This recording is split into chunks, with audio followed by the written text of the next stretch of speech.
In today's episode, you may have heard ads or seen them online for services that provide title lock coverage if you're a homeowner. And does that work? Is it worth paying a subscription for title lock? So, new warning from the FBI about the problems people are having with title theft. And I want to explain what this is.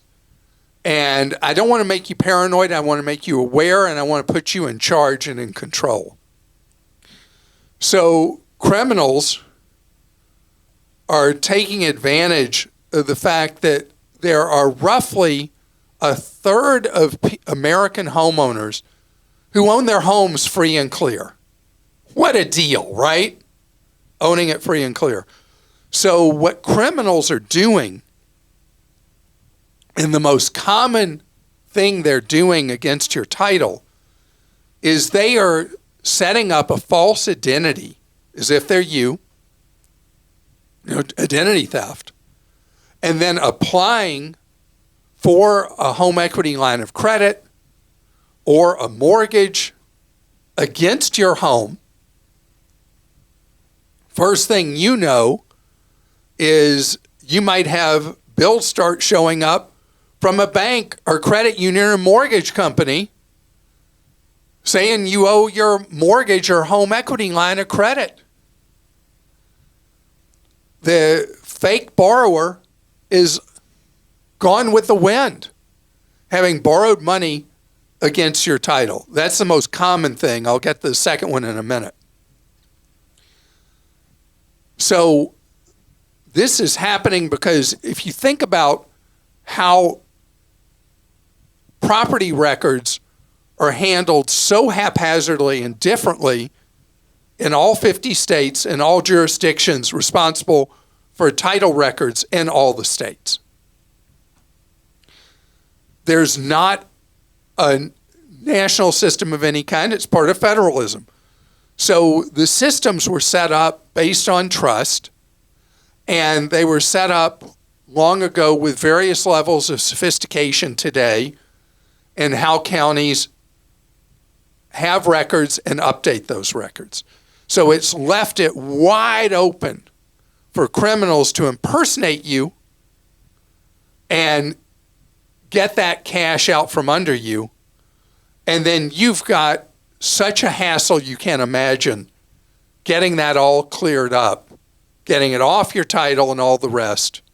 Because now there's a lien against your house, a secured debt against your house that's not yours, that you didn't benefit from just some crook.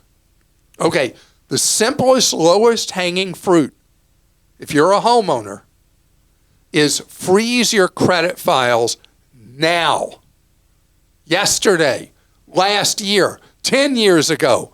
I mean, I've been yapping about doing a credit freeze for so long I can't even remember when I started talking about that. And still very few Americans do it.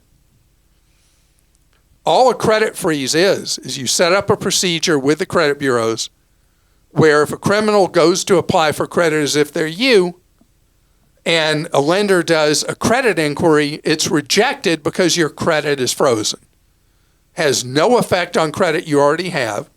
And when you need to apply for new credit, you temporarily thaw your credit freeze, and then you're set after a period of time when it locks back and you decide what that period of time is. And it's so simple to do a credit freeze, it's amazing. If you don't know how to do this, I've got a very simple guide, because it is simple, at clark.com/credit freeze. So that's number one, is people more often than not going after you to just get debt against your home, and then they vanish.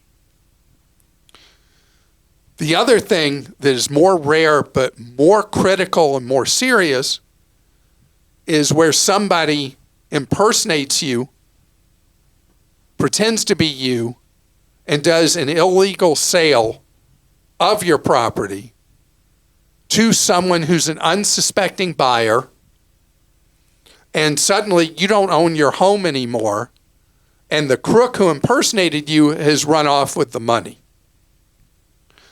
This is what freaks the FBI out and would freak any of us out if we work hard our own whole lives, we end up owning a place free and clear, and then bam, it's not ours anymore.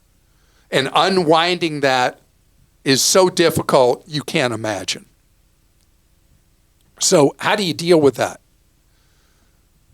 I know your first thought is, well, title insurance, doesn't that cover me?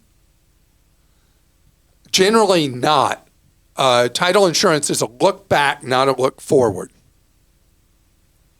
There's a lot of legal work that's involved to try to redress you being thrown out of your own house. Because remember, you got an innocent party that in good faith bought your home, not from you. It's bad ugly.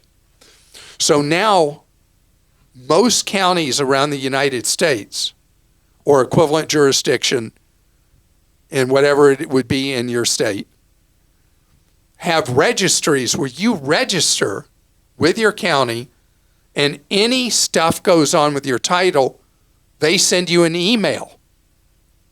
And time is so critical here because there will be notices you get that are core to you stopping this activity or unwinding it.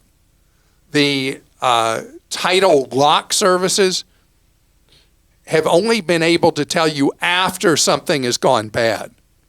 The county registries have been a very effective tool. Another thing you should look for, you start having mail come in about inquiring about your application for a HELOC or your application for a mortgage or anything like that. That's when you have an early tip-off. Something is going on nasty here. So if you've not done so, check with your county, see if there is a title registry service available. They're free. Get those notifications. If you have not frozen your credit, get it done. I know it's like, yeah, I'll get around to it when I get around to it, which is never getting around to it. Make this a priority.